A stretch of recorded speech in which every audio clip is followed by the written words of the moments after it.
Always welcome साथियों, digital class हमेशा आपके साथ। इंजीनियरों, अपना इंटरनल कंप्यूशन इंजन चल रहा है। जो भी कंटेंट अब तक आपने पढ़ा है और आगे इस वीडियो में पढ़ने वाले हैं, सारा कंटेंट आपको पीडीएफ फॉर्मेट में अवेलेबल है। इन नोट्सों का इस्तेमाल आप एसएससी, आरआरबी, स्टेट, जेईई के एग्जामिनेशन के लिए तथा गेट, बीटेक, एएमआई के लिए कर सकते हैं। जैसा कि मैकेनिकल इंजीनियरिंग और सीरीज कंप्लीट है, अपनी जनरल नॉलेज की सीरीज कंप्लीट है। सारा कंटेंट आपको पीडीएफ फॉर्मेट में अवेलेबल है। चैनल पर जाकर वीडियो चेक करें, प्लेलिस्ट चेक करें। वीडियोज़ के डिस्क्रिप्शन में आपको पीडीएफ डाउनलोड लिंक प्राप्त हो जाएगी। इसे पिछली वीडियोज में विद्वानों हमने जाना था 4 स्ट्रोक इंजन किस प्रकार से काम करता है, इसे 4 स्ट्रोक क्यों कहा जा रहा है। अब आते हैं साथियों 2 स्ट्रोक इंजन की तरफ। इसे 2 स्ट्रोक इंजन के नाम से क्यों जाना जाता है या 2 स्ट्रोक इंजन इसे क्यों कहा जाता है।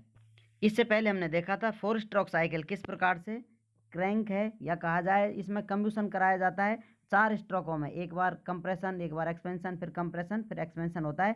4 स्ट्रोक होते हैं, उसमें एक थर्मोडायनेमिक साइकिल कंप्लीट होता है, जिसमें से एक एक्सपेंशन के टाइम पर पावर स्ट्रोक हमें प्राप्त होता है। अब यहाँ पर 2 स्ट्रोक इंजन में क्या होगा साथियों, इन 2 स्ट्रोकों को हटा दिया जाएगा या फिर कहा जाए इनको कंबाइन कर दिया जाएगा। इनमें से एक स्ट्रोक एक के साथ कंप्लीट हो जाएगा, दूसरा स्ट्रोक दूसरे के साथ कंप्लीट हो जाएगा। टोटल 2 स्ट्रोक हो जाएंगे और सारा काम अपना हो जाएगा। सक्शन, कंप्रेशन, एक्सपेंशन, एग्जॉस्ट हो जाएगा। तो इसलिए इसको 2 स्ट्रोक इंजन के नाम से जाना जाता है। अब इस 4 स्ट्रोक में क्या हो रहा था साथियों, जो अपनी क्रैंक है 2 रेवोल्यूशन कर रही थी, इस प्रकार से कंप्लीट हो रहे थे ये चारों साइकिल। अब 2 स्ट्रोक में क्या होगा साथियों, सिर्फ एक ही रेवोल्यूशन करेगी। दोनों स्ट्रोकों में एक रेवोल्यूशन में दोनों स्ट्रोक कंप्लीट हो जाते हैं। तो जानते हैं ये जादू इंजन किस प्रकार से काम करता है। 2 स्ट्रोक इंजन इस प्रकार से इसे आप देख सकते हैं, इसमें पोर्ट होते हैं।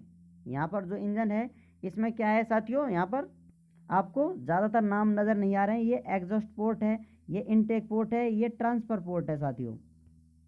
यहाँ पर फ्यूल आएगा और इसमें चला जाता है साथियों इसकी केसिंग में, क्रैंक वाली केसिंग में। ये ट्रांसफर पोर्ट इसे ऊपर भेज देता है। यदि ओपन होता है इस टाइम पर तो इसमें फ्यूल चला जाता है। आइए जानते हैं इसके बारे में किस प्रकार से काम करता है, फिर उसके बाद चलेंगे अपन नोट्सों में देखेंगे पॉइंट किस प्रकार से लिखे हुए हैं। यहाँ पर ये इसका सिलेंडर है, इसमें यहाँ पर होल है साथियों इनटेक के लिए, ये एग्जॉस्ट पोर्ट के लिए, एक यहाँ पर इनटेक के लिए। अब यहाँ पर पिस्टन ऊपर नीचे मोशन करेगा। इसमें क्राउन से पिस्टन होता है, ऊपर की तरफ बना हुआ होता है। ये ऊपर की तरफ जाता है साथियों, तो कंप्रेस हो रहा है, कंप्रेशन कर रहा है जो फ्यूल है उसको इसमें से लिया इनटेक्स में से। अब इसी के साथ यहाँ पर सक्शन हो रहा है साथियों, तो यहाँ पर फ्यूल को ये ले रहा है, क्योंकि ऊपर भी इसमें काम चल रहा है, कंप्रेशन हो रहा है, नीचे सक्शन हो रहा है। तो आप कह सकते हैं एक साथ दो प्रोसेस काम में लिए जा रहे हैं। एक स्ट्रोक में अपने 2 प्रोसेस कंप्लीट हो रहे हैं। अब इसके बाद यहाँ पर इसमें स्पार्क दे दिया जाएगा, फ्यूल को एक्सपेंड करा दिया जाएगा। स्पार्क देने पर इस फ्यूल जलेगा, देन होगा तो आपको पावर स्ट्रोक मिलेगा। इस पावर स्ट्रोक के साथ क्या होगा, पावर स्ट्रोक में कंप्रेशन मिलेगा और आधे टाइम पर आकर ये जो पोर्ट है ओपन हो जाता है। इसका मैकेनिज्म ऐसा ही है, ये मोशन यहाँ तक कर रहा है, लेकिन एक पोर्ट यहाँ है साथियों, दूसरा पोर्ट यहाँ, इनमें डिस्टेंस होती है, नीचे है, ये ऊपर की तरफ है। तो पहले ये पोर्ट खुलता है, एग्जॉस्ट गैसें बाहर निकल जाती हैं। उसके बाद ये नीचे आता है, इस प्रकार का इसका पिस्टन होता है, इसमें फ्यूल आता है जो कंप्रेस कर रखा था आपने। नीचे फ्यूल कंप्रेस होगा, स्पीड के साथ बाहर जाएगा, इससे टकराकर ऊपर की तरफ इस प्रकार से इसमें ऊपर घूमेगा और एग्जॉस्ट गैसें हाई प्रेशर वाली वो बाहर निकल जाती हैं। इसका सक्शन हो जाता है, अंदर फ्यूल पहुंच जाता है। यहाँ पर फ्यूल ट्रांसफर हो रहा है साथियों, ट्रांसफर पोर्ट इज अनकवर्ड हो गया है, नीचे आ जाता है अपना पिस्टन। तो and fuel mixture force into cylinder, ये प्रेशर के साथ अंदर जाता है, क्योंकि ये नीचे की तरफ आएगा तो इसमें कंप्रेशन हो जाएगा, तो फ्यूल प्रेशर के साथ अंदर जाता है कम्बशन चैम्बर में। तो इस प्रकार से आपको एक पावर स्ट्रोक मिल गया, उसी के साथ आपको एग्जॉस्ट या कहें एक्सपेंशन हो गया है इसका, एग्जॉस्ट हो गया है। अब फ्यूल वापस से ये स्टार्ट करेगा, ऊपर की तरफ जाएगा तो इसमें फ्यूल आने लग जाएगा, ये फ्यूल पोर्ट बंद हो जाएगा, फिर ये बंद हो जाएगा, इसके बाद इसमें कंप्रेशन होगा, फिर से स्पार्क दे दी जाएगी। इस प्रकार से प्रोसेस चलता रहता है।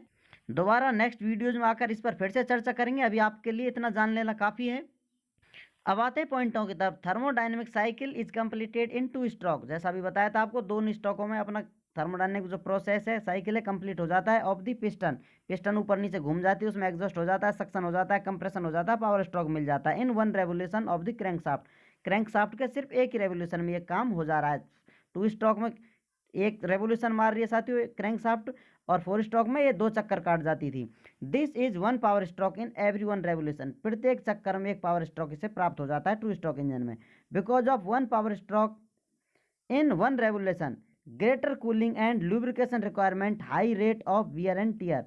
इसके लिए साथियों क्या हो रहा है, बार बार आपको पावर स्ट्रोक मिल रहा है, टेम्परेचर ज़्यादा भागेगा साथियों इसका, तो इसके लिए आपको कूलिंग की व्यवस्था करनी पड़ेगी, लुब्रिकेशन की आवश्यकता होगी, जो कि वियर और टियर को रोकने के लिए। फ्रिक्शन लॉसों को रोकने के लिए, घर्षण वर्षण को रोकने के लिए, इसकी घिसाई विसाई को रोकने के लिए आपको ग्रेटर कूलिंग लुब्रिकेंट रिक्वायरमेंट आवश्यकता होती है। ये साथियों लाइटर फ्लाईव्हील इज नीडेड। इसमें फ्लाईव्हील आपको बहुत ज़्यादा हैवी नहीं चाहिए, लाइटर फ्लाईव्हील आप लगा देंगे उससे आपका काम चल जाता है, क्योंकि इसमें 4 स्ट्रोक नहीं है, सिर्फ 2 स्ट्रोक में काम हो रहा है। एक बार पावर मिल रही है, एक बार हल्की मिल रही है, इस प्रकार से घूमता रहता है। जबकि 4 स्ट्रोक में 4 साइकिलों में आपको एक पावर स्ट्रोक मिल रही थी, तो एक बार बहुत पावर मिल रही है, उसके बाद धीरे धीरे घूम रहा है, तो फिर पावर मिल रही है, फिर घूम रहा है, तो इसलिए फ्लाईव्हील हैवी फ्लाईव्हील चाहिए था। इसमें लाइटर फ्लाईव्हील आप लगाकर काम चला सकते हैं।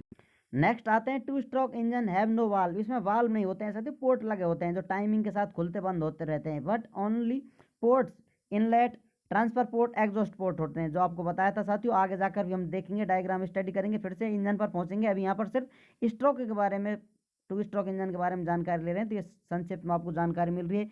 Initial cost and thermal efficiency is lower. यहाँ की इसकी शुरुआती कॉस्ट और थर्मल इफिशियंसी कम होती है। यूज्ड वेयर लो कॉस्ट, जहाँ पर कम आप लागत देना चाहते हैं, इंजन चाहिए आपको, तो इस प्रकार का इंजन इस्तेमाल कर सकते हैं। Compactness and light weight are important, जहाँ पर ये सारी रिक्वायरमेंट है आपकी, तो आप यहाँ पर इसका इस्तेमाल कर सकते हैं 2 स्ट्रोक इंजन का। कॉम्पैक्टनेस इसकी आवश्यकता है आपको, हल्का वजन है इसका, तो जो सब इंपॉर्टेंट है आपके लिए, तो इस इंजन का आप इस्तेमाल कर सकते हैं। एग्जाम्पल, मोपेडों में, स्कूटर्स, स्कूटियों में, मोटरसाइकिलों में जो इंजन होते हैं वो 2 स्ट्रोक इंजन होते हैं। लोअर वॉल्यूमेट्रिक इफिशियंसी, इनकी इफिशियंसी होती है, वॉल्यूमेट्रिक इफिशियंसी साथियों लोअर होती है ड्यू टू